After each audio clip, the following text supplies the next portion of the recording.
much left. You got to go to school. Some life. You got to get multiple degrees. So you from an English-speaking West African country, and don't come here and don't get no kind of certification or whatever. Just they look at you as a failure. I'm not sure if you can hear. With the exception of I got a live stream going on, so I don't know if you can hear that. They still, I know a lot. I'm watching somebody's live stream, and I'm making my own live stream. That's a entry level thing. Just trying to get some content. English speaking West Africans. You gotta go to college and come from an English speaking country. And so you do nothing. No. The issue is go back to West Africa. Just wanted to talk about a few things on my mind. They really look down. I'm not saying down on the French speaking West African women. But so let me start with the thumbnail that I'm using for this particular live stream. The person is seen on the thumbs that was on the thumbnail is a gentleman called Nnamdi Kanu hugging a Nigerian politician known as FFK, Femi Fani Kayode,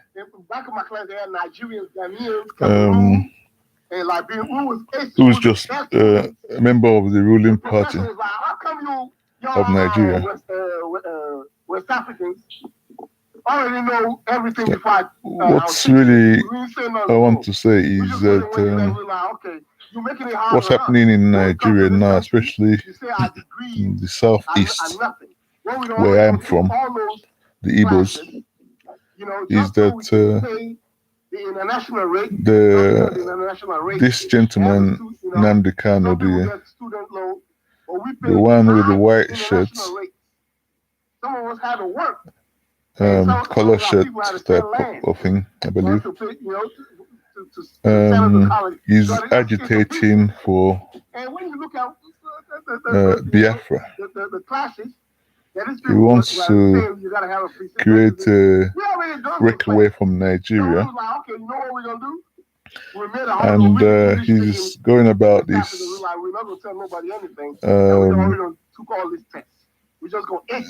in a very confrontational way, and trying to agitate for a bloody war. And he's a very dangerous individual. He's got his family living in the UK. Most of the time, you have to. In fact, he is based in the UK. He's based abroad. He's not even based in Nigeria. But he's agitating for a war. Basically, a war. He claims he wants independence, but I don't think he wants independence. I think he just wants to create a war. I don't know why somebody wants to create a war in his region. So that is a very dangerous individual.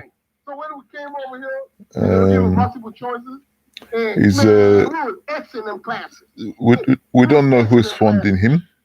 Don't know where he's getting his money from, but the percentage of the money is being contributed by people, Nigerians from the southeast, Igbo people, who are abroad, who are really naive or ignorant about the politics of Nigeria. And this man is taking advantage of that and feeding them a lot of lies and making them believe that he's trying to defend Igbos, which are my region's people. So he's getting really funding from that aspect, but I believe that the main funding he's getting is from people who are sponsoring him. And the fact that he's been allowed to stay in the UK says a lot about who is sponsoring him. Let's just say it that way. I'm not gonna. I don't want to say it straight out, but if he's housed and facilitated in the UK, and the UK allows him to make to run his radio station, and his propaganda machinery from the UK, you can work out who's really sponsoring him. Yeah. So, and of course, if there's a bloody war, it's profitable for the Western world, isn't it? Because they'll sell weapons to both sides, and create jobs for their charities and humanitarian NGOs. Create contracts for their when the country is raised to the ground, the region is raised to the ground, they'll get contracts for their contractors, the multinational companies, and can sell as many weapons and ammunition, bombs continuously for a number of years. It's very profitable business for them. So why not? If so. And our people are just falling into the trap. This man called Nnamdi Kanu,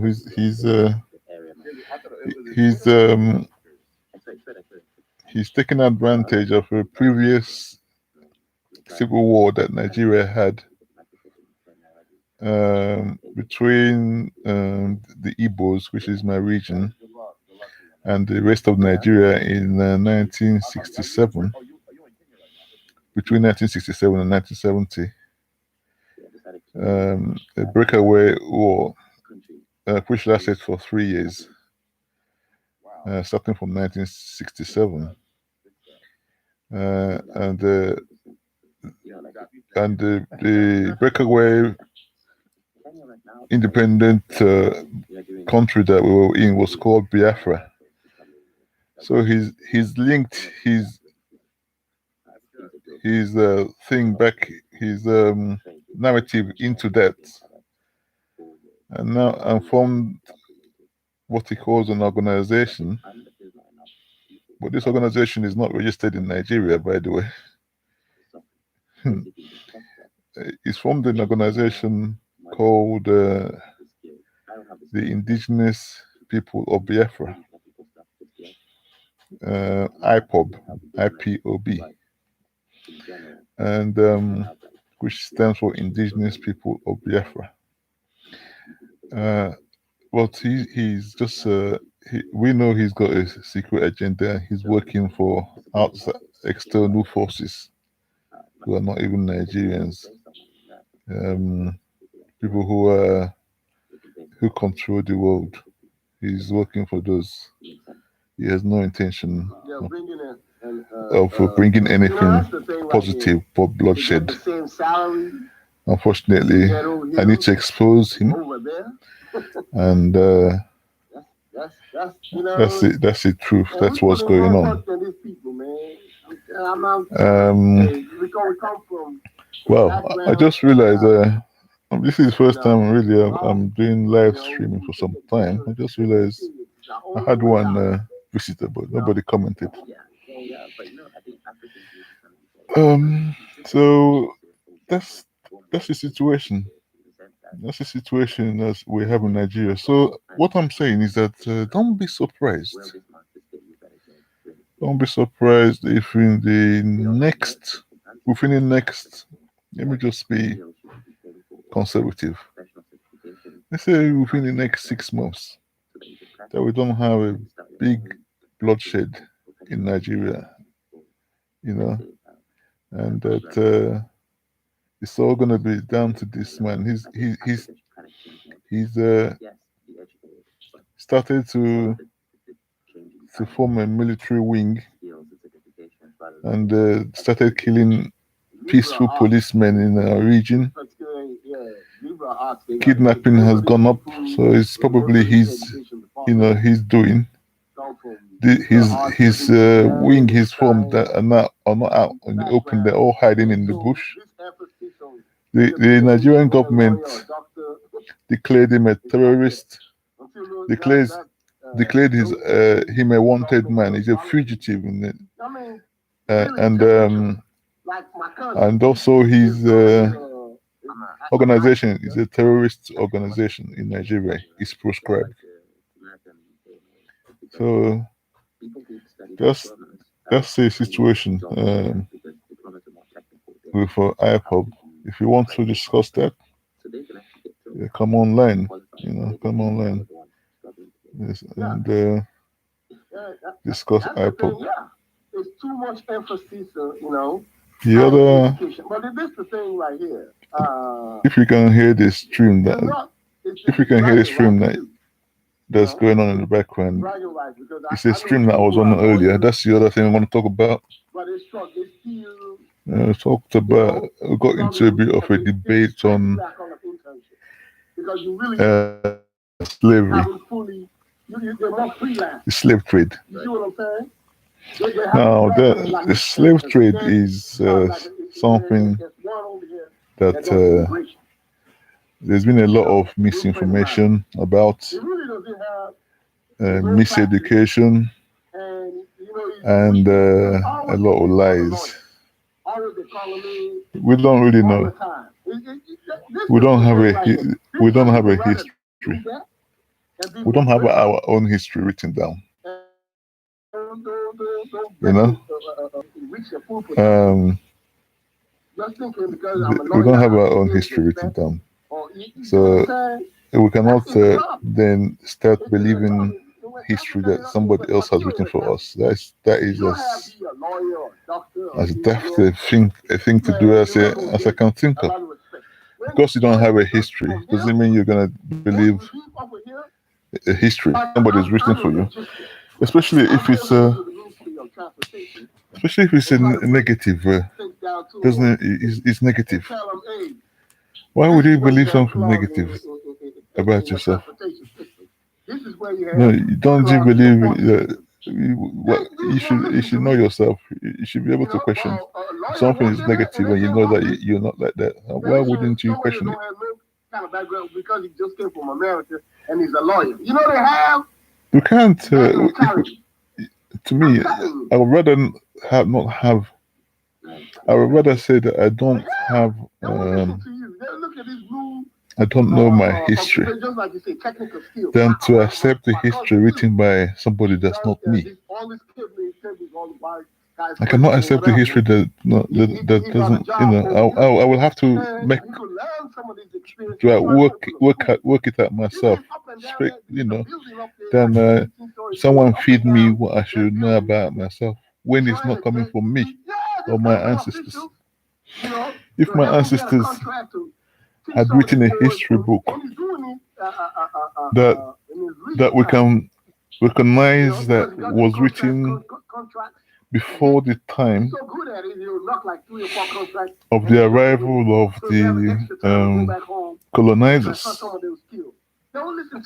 then that history book will be what I will look at as my history book. Anything that was written, even in my region, even in Africa, after the colonizers come, it cannot be trusted because once your people is enslaved, you cannot write your history. They cannot allow you to write your history. They would influence what you write. Do you understand? So people here, what got me really going is hearing people saying, we sold, Africans were capturing them slaves and selling them to the Caucasians, the Europeans. It's a trade. That's ridiculous. How can you believe somebody will and then they'll say they were, you Africans were exchanging forties of their prisoners of war for a glass of whiskey or a cup of whiskey, a bottle of whiskey. Does anybody really think that you could get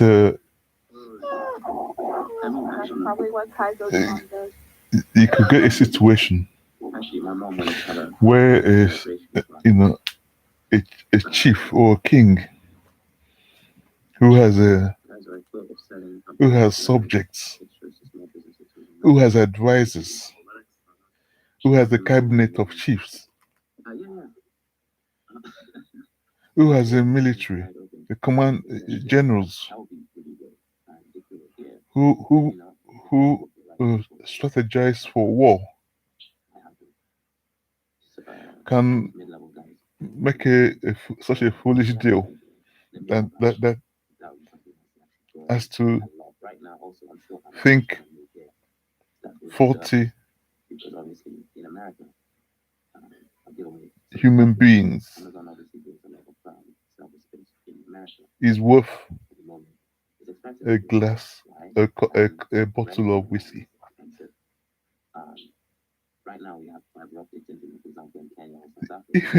If they remain such a king, then he would not. He could not have ever had the wisdom to become a king. The king has to be the wisest people amongst your people. After that, he's had to have had advisors. Have to have a cabinet of chiefs. And you're telling me that Europeans came with their ships. Europeans, so they're such peaceful people. They don't take anything by force. You're trying to tell me that the Europeans came with their ships loaded with guns, ammunition, and cannons, and they came aboard and say, we don't want to take anything by force. Let us do trade. We just have whiskey. You can have the whiskey, and we can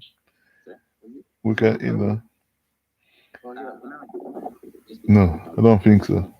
Or you can have guns. No, the Europeans, if they came with guns and they find you don't have guns, what they're known for is to invade and take over. If they came and found that you didn't have guns, they'll try and that's what they've always done throughout history. Try and use the advantage of having guns over you. So it doesn't. No way does it make sense. It doesn't make sense. So the other point I was making is y'all internet is better than us. West Africa is not integrated. If you see some of the boxes behind me, this is it's on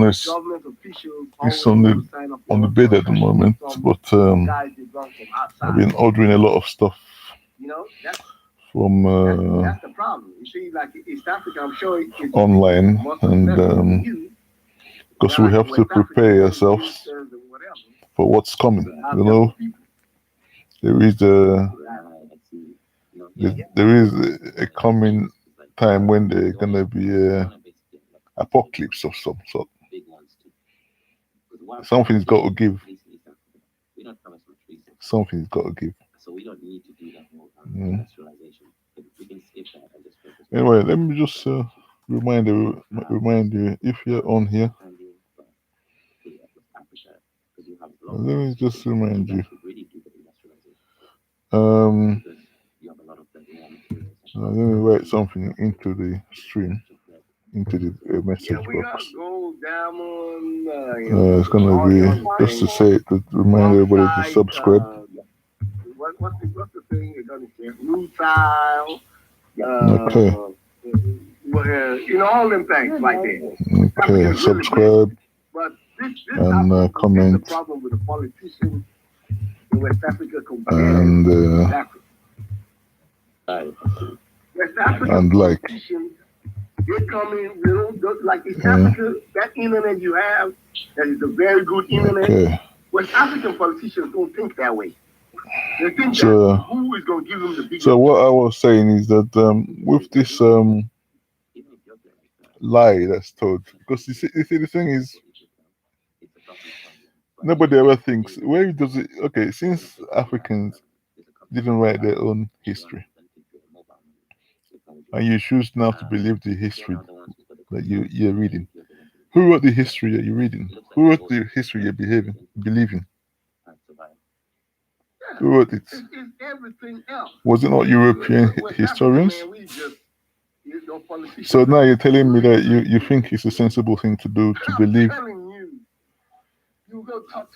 what the people who committed genocide against you wrote. He's trying to buy this one. This goes down to Florida. Do you think that let's take the case of Nazi Germany as it was as it's been presented? If it's actually true that Hitler enslaved the Jews during World War II and was gassing them to death in gas chambers, if that was actually true,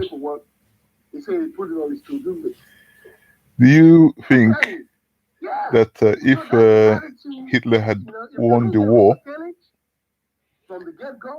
if Hitler had won the war in World War II, and that he will get to write the history, wouldn't he? The winners of war gets to write history. So what would have happened is that Hitler, there's a good chance that Hitler would, or Germany, if you like, but let's just say Hitler, because he was people more identify him more with evil than modern day Germany. Hitler would have written in the history books that. Do you think that Hitler would have written in the history book what he really did? Do you think he will really say that we enslaved, we committed genocide against the Jews, we were sending them to gas chambers, we enslaved them, we took all their wealth? Do you really believe the history books, Hitler will put those in history books when he gets to write the history? I doubt it. He probably will say everybody likes to make themselves look good in history. He would have written that he liberated the Jews. He will probably say that the Jews sold themselves to him. He probably said that the Jews were the ones sending themselves to the gas chambers. This is the same situation we have. We have our victors writing our history, and now we're all believing it. Us Africans, we're all believing it. It's very sad. We need to be able to. We need to be able to.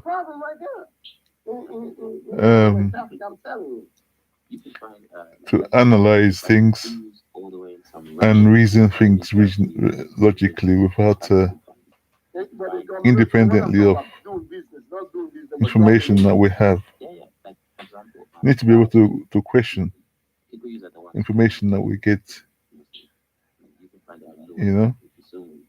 It's not a lie, that it's not a mistake or coincidence that history is not taught in any African country. No African country teaches history. Can you believe that? Most people will think I'm lying, but if you check it, it's true. History is not taught in African countries. There's a reason for that, isn't there? The people that rule the world doesn't want you to actually question the version of history. You know, when people start studying it, they will start to really think about it. Yeah. So that's the other thing. So let me see how we're doing. So don't forget, if you're on here, like and subscribe. Subscribe and like and comment and what have you. Yeah. I'm going to sign out now.